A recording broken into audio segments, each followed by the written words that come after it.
लहान मोठ्यांची सगळ्यांची फेवरेट भेंडीची भाजी, माझीसुद्धा खूप फेवरेट आहे। आता आम्ही जरा तिखट करणं टाळतो, कारण की आदूला पण फिक्या भाज्या खायची सवय आहे।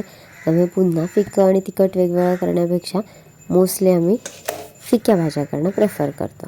आता ही भेंडी खूप नीटनेटकी एक एक कापत बसण्यापेक्षा असा 5-5 6-6 भेंडीचा बंच करून ती व्यवस्थित आहे की नाही, आतून खराब तर नाही बघत बघत सगळ्या बारीक कापून घेतल्या।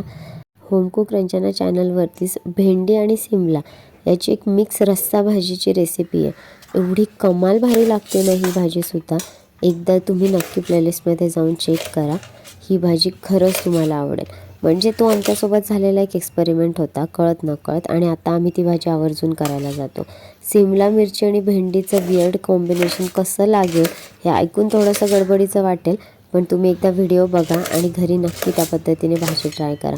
एवढी छान होते। आणि हा चिकटपणा जो रस्स्यामुळे चिकटपणा येत असेल किंवा ही कशी लागत असेल, गिळगिळीत भेंडी होत असेल, अशा बऱ्याच काही गोष्टी तुम्हाला वाटल्या असतील, पण ह्या सगळ्या प्रश्नांचे शंका निरसन तेव्हाच होईल जेव्हा तुम्ही ती रेसिपी ॲज इट इज जशी सांगितली आहे तशी करून बघाल। तर इथे तर आज मी फिक्की भेंडीच दाखवणार आहे, कारण की सकाळी सकाळी डब्याला फिक्की भाजी आणि त्यानंतर नाश्त्यालासुद्धा आम्हाला भेंडीचीच भाजी होणार होती, त्यामुळे ही भेंडीची भाजी। पण ह्याच भेंडीच्या भाजीनंतर मी एक अजून छान पदार्थ दाखवणार आहे, सो स्टे ट्यून। आता मी इथे भेंडी तर कापून घेतली, लसूण चांगला ठेचून घेतला आहे। लसणाच्या पाकळ्या साफ न करता जशाच्या तशा जरी ठेचल्यात ना तर खूपदा चांगल्या लागतात। जर वेळ नसेल, कधी कधी खूप घाई असेल, तुम्ही म्हणाल खराब असतात वगैरे, तर नाही, काढा। तुम्हाला कचरा वाटला तर थोडा पाण्याने स्वच्छ धुवून घ्या आणि तशाच ठेचून घ्या, छान लागतात। त्यानंतर तेलामध्ये जिरा राईची फोडणी द्यायची आहे। लसणाच्या पाकळ्या ठेचून टाकलेल्या आहेत, ह्या सर्व टाकल्यानंतर यामध्येच कढीपत्ता टाकून घेते।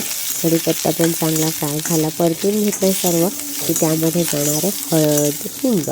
आणि हळद आणि हिंग बस। जर तुम्हाला ह्यामध्ये तिखट टाकायचं तुम्ही लाल मिरची पावडर टाकू शकता, तर काहींना हिरव्या मिरच्या आवडतात ते हिरव्या मिरच्यासुद्धा टाकू शकता। आता इथे तर मला फिक्की भेंडीची भाजी बनवायची आहे, त्याच्यामुळे मी इथे लाल मिरची पावडर स्किप केली आहे, तुम्ही टाकू शकता।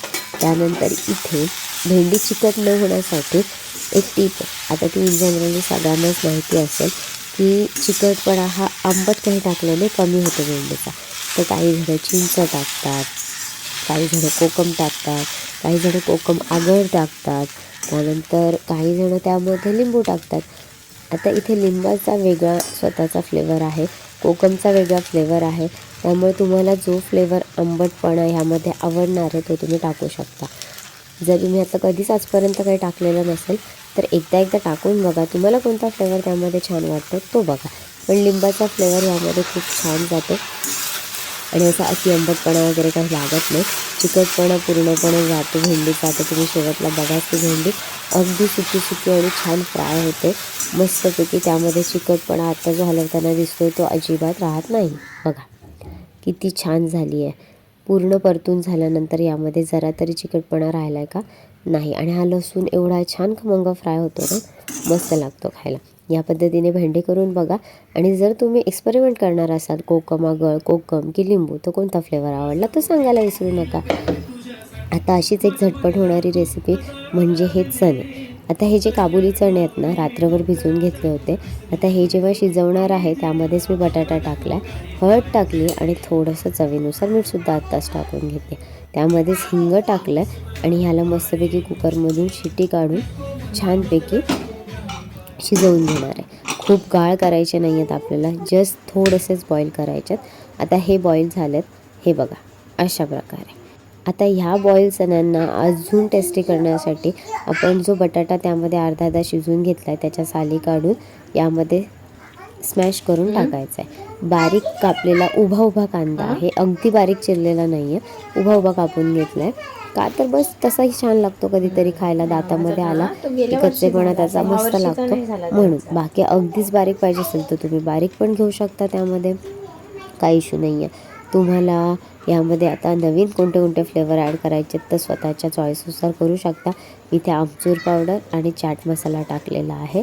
या चण्यांना जास्तीत जास्त टेस्टी करण्यासाठी तुम्ही बरंच काही टाकू शकता, ओली चिंच गुळाची चटणी टाकू शकता। आता हा चाटमध्ये जाणारा एक प्रकार आहे, हेल्दी स्नॅकमध्ये मोडतो, त्यामुळे यामध्ये टोमॅटो, बारीक चिरलेली कोथिंबीर, त्यानंतर तुम्ही याच्यामध्ये अजूनही वेगवेगळे चिली फ्लेक्स वगैरे टाकू शकता. आता चिली फ्लेक्स मी इथे अवॉइड करते. ग्रीन चिली टाकू शकता, ती मी अवॉइड करते कारण की तिखट खायचं नाही आहे. मी या चण्याच्या रेसिपीमध्ये आता ऑरिगॅनो टाकलं आहे. मिक्स हर्बसुद्धा टाकू शकता. आणि यामध्ये सगळ्यात टेस्टी, सगळ्यात छान लागणारा एक मेन इन्ग्रेडियंट आहे ऑलिव्ह ऑइल. कच्चं ऑलिव्ह ऑइल जेव्हा तुम्ही ह्याच्यामध्ये टाकता आणि मिक्स करता तेव्हा या चाटची टेस्ट सांगा फक्त कशी लागते. एकदम ऑथेंटिक, रिच आणि खूप हेल्दी असं फ्लेवर फुल हा स्नॅक तयार होतो.